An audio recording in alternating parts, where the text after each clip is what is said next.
Hi, I'm Victoria. Welcome back to my channel. As you can see, I decided to go back to sitting down. Both me and my mom decided that it made us feel awkward and antsy seeing me standing for the last video. So we will be sitting from now on. If you hear noise in the background, it's a combo of things. So we rearranged the house, and now my husband, his computer station is in my library, and then also the dryer is running. So we got a lot of background noise. But today we're going to be doing my December wrap up, and I'm so happy because this month's reading was so much better than the last couple months and last couple wrap ups that I had. I had been just really not finding books that I was enjoying, but this month went so much better. So I have 7 books to talk about, the first of which is Aurora Burning by Jay Kristoff and Amy Kaufman. This is the second book in the Aurora cycle. I read the first one back for Battle of the Booktubers and I enjoyed it. I picked up this one, and it's interesting because I feel like the things I liked, well, the things and people that I liked and disliked in the first book was kind of swapped mostly. But so what the first one, Aurora Rising, was about is this boy named Tyler Jones, and right before he's supposed to graduate from this school and be able to pick out his squad that he's going to be in command of, kind of like, what's that term for baseball? Draft. And so he's supposed to do that, but the day before he ends up going space exploring, I guess, and discovers this old spaceship that had inside it this girl in a cryo sleep. And so he rescues her, but because of that he misses out on the draft and kind of gets stuck with the outcast people of the school, I guess. The girl he rescued, she is Aurora, and it turned out that she had actually left Earth 200 years ago and was not supposed to be asleep for that long. So she's stuck without anybody that she knows, and she has no idea how the world works now and everything. And she also seems to have these basically magical abilities that she didn't have before, and it's very mysterious. And she seems to be getting hunted down, so there's more going on connected to these magical abilities and whatever happened in her past than any of them know what to do with. And it's just a fun found family sci-fi adventure story.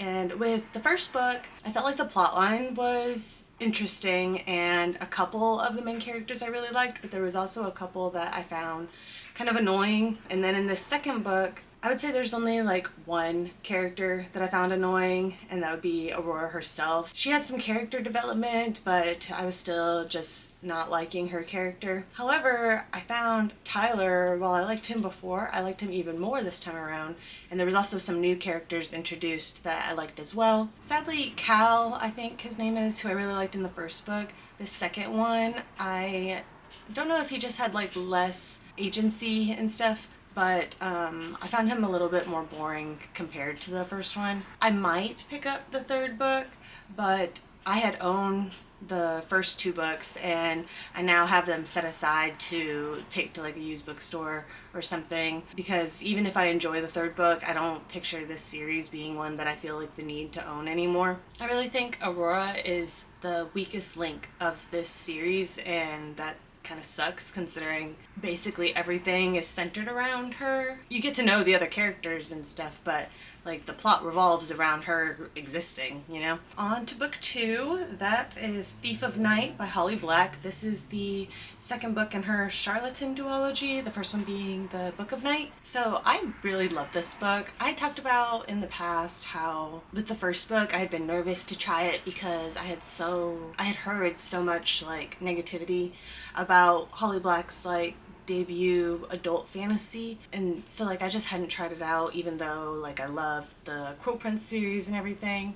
But then I did pick up Book of Night, and I didn't see what the issue people were having was, because while I had some issues with the book, it was the same issues that I had with the Cruel Prince initially, and I ended up loving book 1 by the end of it. And so I guess I'm just confused how someone could like The Cruel Prince and then not like Book of Night, because I feel her writing style is just very prominently there in both, and I can see so many similarities in like the type of characters she writes and the complexity of the relationships between characters. I think she does a really good job at making characters that you can't say that they're necessarily like great people and you kind of dislike them a little bit, but you're like really intrigued by them, and then also you like they grow on you and everything. She does an amazing job with that, and The Book of Night was that way for me. And having that initial issue with the first book of it taking time for me to grow to love the characters, but then I did really love them. I didn't have that issue with book two because it was already there and it was just continuing on with the good stuff, you know? So this series is an urban fantasy, so it's set in our world, but, you know, different. And there's these people called Glomus who can manipulate their shadows to varying degrees. Sometimes it's like parlor trick type things, like just making their shadows look different and do like pretty stuff like that. And then it can go like much further. Our main character, Charlie, she is like an ex-con artist, like since she was a kid turned bartender, and she's like trying to get away from like that old lifestyle and everything, but some stuff from her past comes up and she ends up needing to go and look for this magical book that a lot of people are also looking for, and so things go from there. My favorite character that I've ever read from Holly Black is Vince, the love interest in this book. I don't want to say anything else about him, but yeah, I think he's really cool. Charlie definitely gives me like similar to Jude vibes in like their personalities and how they react to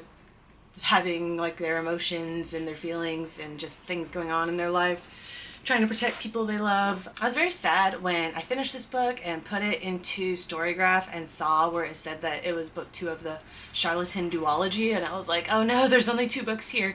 I would love to have more in this world, and I don't know what else Holly Black is working on right now. I think she's doing more in like the Elfheim, is that how you say it? World, but I'm excited for that. But yeah, I wish that we were going to be getting more in this world as well. Going in a completely different direction, the next book I read was Frenchman's Creek by Daphne du Maurier. This is the second book by her that I've tried, the first one being Rebecca. Absolutely loved Rebecca, and I also really loved this one, although I did have a little bit more issues with it than I did with the first book that I read from her. If I remember correctly, I think Frenchman's Creek is the Daphne du Maurier book that Murphy Napier is in love with. I think this one's like her favorite out of her works. Basically, what it's about is a woman named Lady Donna. She's wealthy, socialite, she's married, has 2 kids, if I remember correctly, young children, and she did the things that she was supposed to do for her place in society and her role and everything, and she loves her children, but she is definitely bored with life and does like things to try to find excitement, I guess. The last thing that she did in her city was like dressed up as a man and tried to scare an old lady in the streets. So after that, she decides to leave town and go to, what was the name? Navron? It's like this little seaside town that they have a house in, and so she's just gonna go there, just her and her children. Like, she told her husband, like, I need to be alone and work on myself, basically, try to get my shit together. And so she goes out there and she's just enjoying her days, sitting around outside in the sun with her kids and not really doing anything. She's just having some leisure time, and then she starts hearing from the townsfolk about like these pirates that have been like sneaking around, like stealing stuff and everything.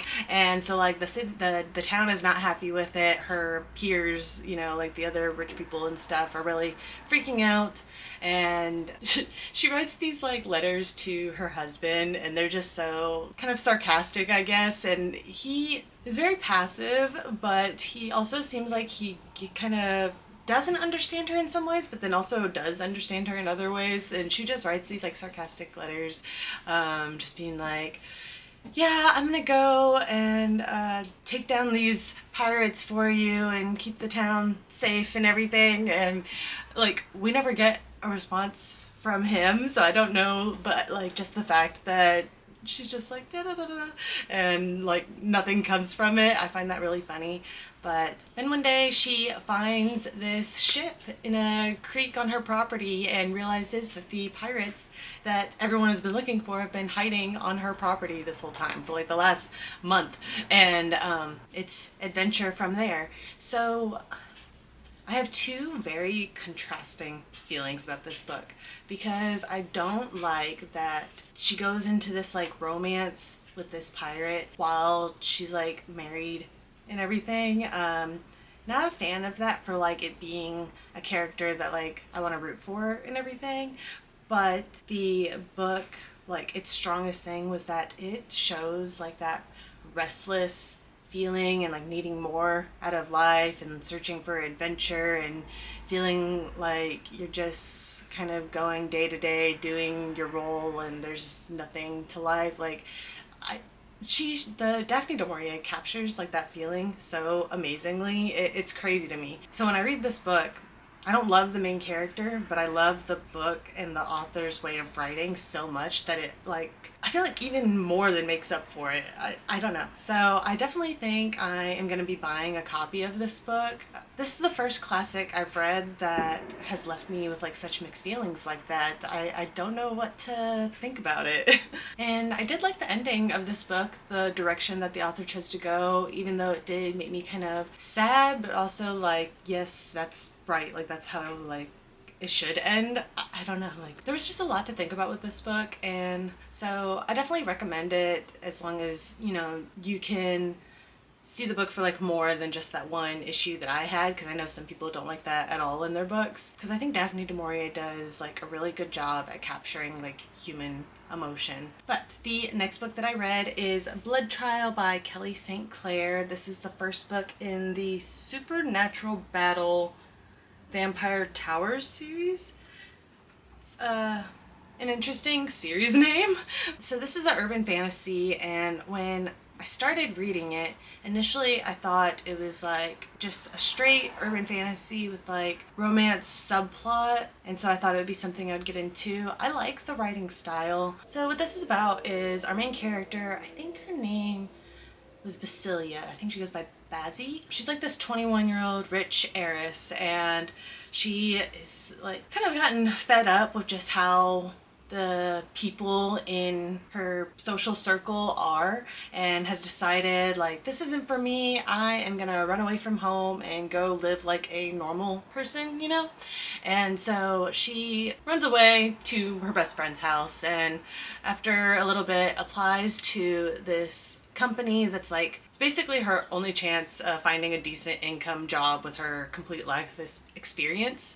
And it's like this realtor company that's like kind of mysterious, like nobody seems to get hired there, but she goes and applies, gets hired surprisingly, and it turns out that this company is a bunch of vampires and they needed like a human face for the company, I guess. And so what is going on is the vampires in this city are kind of split into two domains, and they are at war with each other, but they're doing like a modern capitalist war where they're trying to become the group that like owns the city. And so like there's this game that involves dice and like trying to buy property around the city based on like certain grids, like I don't know, they're like competing to own the city before the other group. And so what she does at this job is trying to convince people to sell to them. Interestingly, I think Bazzy might actually be bipolar or something in this book.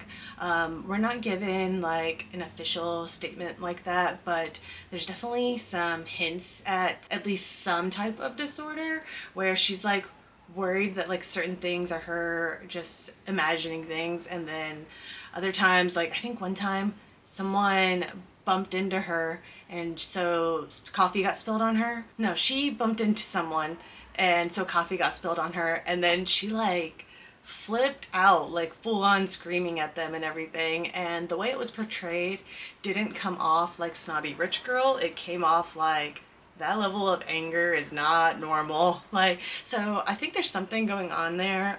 It's not stated what, but I'm leaning towards bipolar, which I found interesting because I don't see that very often in fiction in general, but fantasy especially. But for like, aside from those things, like I actually really liked the main character's personality, and some of the side characters I really liked. I probably would have continued with this series because I was enjoying the characters and the plot and the writing style, but I could tell that it was just not one that was going to become like special to me, I guess, because the romance aspect of it was done in a way that was like intruding into the other parts of the story. Like, it was just always a lot.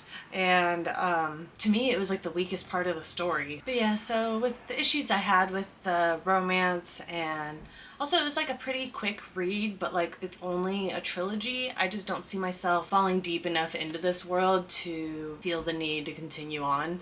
But there were some strengths to it. But yeah, so the next book that I read is Ender's Game by Orson Scott Card. Now, I had heard of Ender's Game before, of course, but I had never, I'm pretty sure there's a movie, and I had never seen that or read the books, obviously.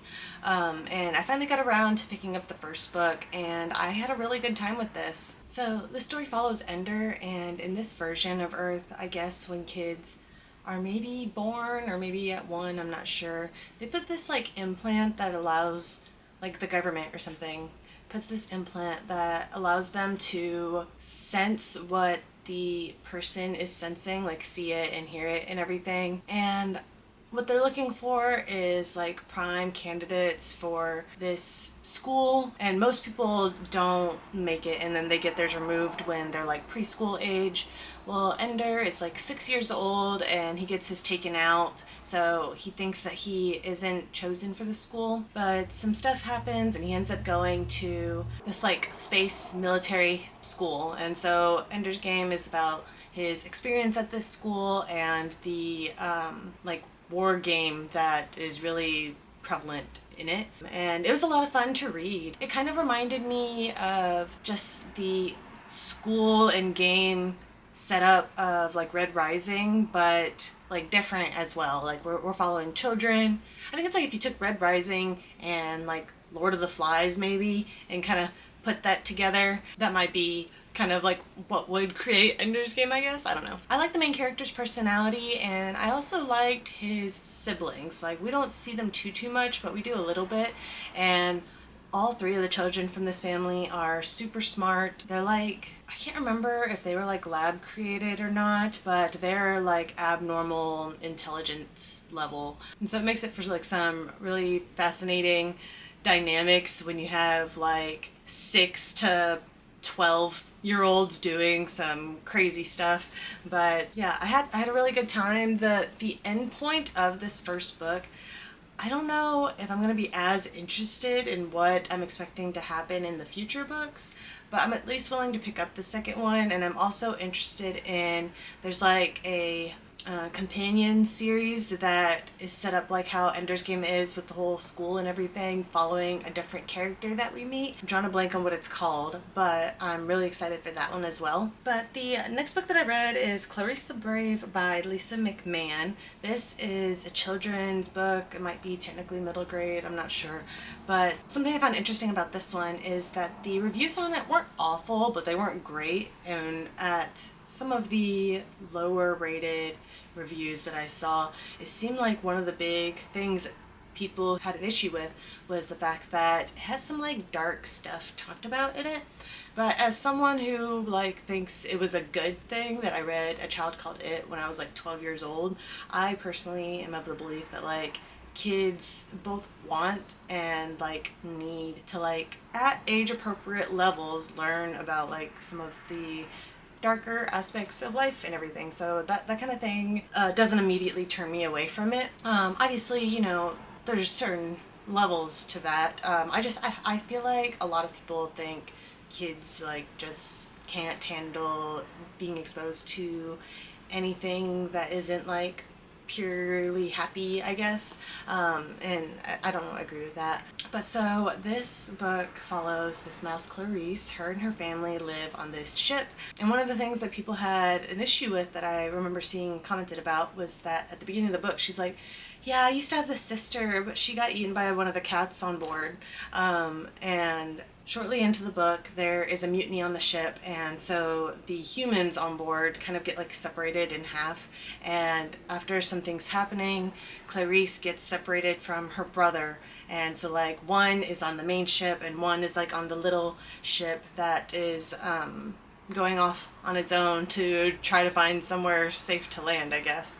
And so the book is these two trying to both survive and find their way back to each other. And I thought it was both like a fun adventure, but also like emotional, and had some really good friendships and like character development and stuff that was shown. I just thought like a lot of good was done in this book for how like short it is and everything. And at two different points near the end, I cried for different reasons. One was like a sad cry and one was a happy cry. Not going to tell you which was which or where things were, but yeah, I loved this book. I thought it was very cute, and I am definitely keeping the copy that I had. This last book that I read is called Lord Val's Bane by Stephen R. Donaldson. This is the first book in the Chronicles of Thomas Covenant the Unbeliever. Apparently this is a classic. I had never heard of it before.